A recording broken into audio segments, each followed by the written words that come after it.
കണ്ണൂർ നഗരത്തിലെ കച്ചവട സ്ഥാപനങ്ങളിൽ നിന്നും മാലിന്യങ്ങൾ ശേഖരിച്ച് കുറ്റ്യാട്ടൂർ ഗ്രാമപഞ്ചായത്തിലെ തണ്ടപ്പുറത്ത് ഒഴിഞ്ഞ സ്ഥലത്ത് കൊണ്ടുപോയി തള്ളിയ വ്യക്തിക്ക് പിഴ ചുമത്തി. തദ്ദേശ സ്വയംഭരണ വകുപ്പിന്റെ ജില്ലാ എൻഫോഴ്സ്മെന്റ് സ്ക്വാഡാണ് മാലിന്യ നിക്ഷേപം കണ്ടെത്തി നടപടി സ്വീകരിച്ചത്.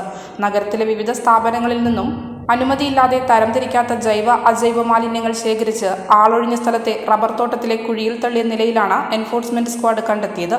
മാണിയൂർ തണ്ടപ്പുറത്തെ കെ ഷമീറിന് 5000 രൂപ പിഴ ചുമത്തി തുടർ നടപടി സ്വീകരിക്കുന്നതിന് പഞ്ചായത്തിന് ജില്ലാ സ്ക്വാഡ് നിർദ്ദേശം നൽകി. ഇയാൾ ഇത്തരത്തിൽ ശേഖരിക്കുന്ന മാലിന്യം അനധികൃതമായി നിർമ്മിച്ച ചളിയിൽ കത്തിച്ചതിനെ തുടർന്ന് നേരത്തെ പഞ്ചായത്ത് നടപടി സ്വീകരിച്ചിരുന്നു. തുടർന്നും പ്ലാസ്റ്റിക് മാലിന്യങ്ങൾ ഉൾപ്പെടെയുള്ളവ ശേഖരിച്ച് തുറസായ സ്ഥലത്ത് നിക്ഷേപിക്കുകയായിരുന്നു. പരിശോധനയിൽ ജില്ലാ enforcement squad leader E P. Sudheesh, enforcement officer K R. Ajaykumar, squad അംഗം Sherikhul Ansar, Kuttiattoor panchayat health inspector Anjana DM, Dhanesh PV എന്നിവർ പങ്കെടുത്തു. ഈ ന്യൂസ് നിങ്ങൾക്കായി അവതരിപ്പിക്കുന്നത്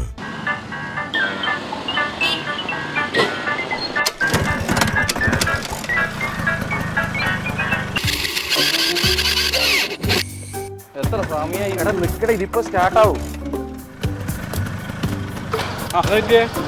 രമേശ, ഇതേനി മാറ്റാനായില്ലേ? ഇത് ഇപ്പോഴത്തേക്ക് പോന്നേ? എടാ വീട് പണി നടക്കുന്നുണ്ട്, ടൈല് വാങ്ങാൻ വേണ്ടി പോകുന്നയാ. ഇനി ടൈലെടുക്കാനല്ലേ പോന്ന്? നേരെ ബിൽഡക്കറിലേക്ക് വിട്ടോങ്ങി. അതാ നല്ലേ. ബിൽഡക്കർ, ഈസിറ്റി ഇലക്ട്രോണിക്സ്, വുഡ് മാർട്ട് ഫർണിച്ചർ തുടങ്ങി ഇവരെ എല്ലാ ഷോറൂമുകളിലും വിലക്കുറവിന്റെയും സമ്മാനങ്ങളുടെയും ഓണക്കൊയ്ത്താണ് നമ്മളിപ്പോ ആടുന്ന വരുന്നേ. എന്നാ പിന്നെ വേഗം പോയിക്കോ. വിലക്കുറവിന്റെയും സമ്മാനങ്ങളുടെയും ഓണക്കൊയ്ത്ത്. Tiles, marble, sanitary, furniture, electronics, hardware തുടങ്ങി എന്തു വാങ്ങിയാലും നിങ്ങളെ കാത്തിരിക്കുന്നത് ഒട്ടനവധി 2 വീലറുകൾ.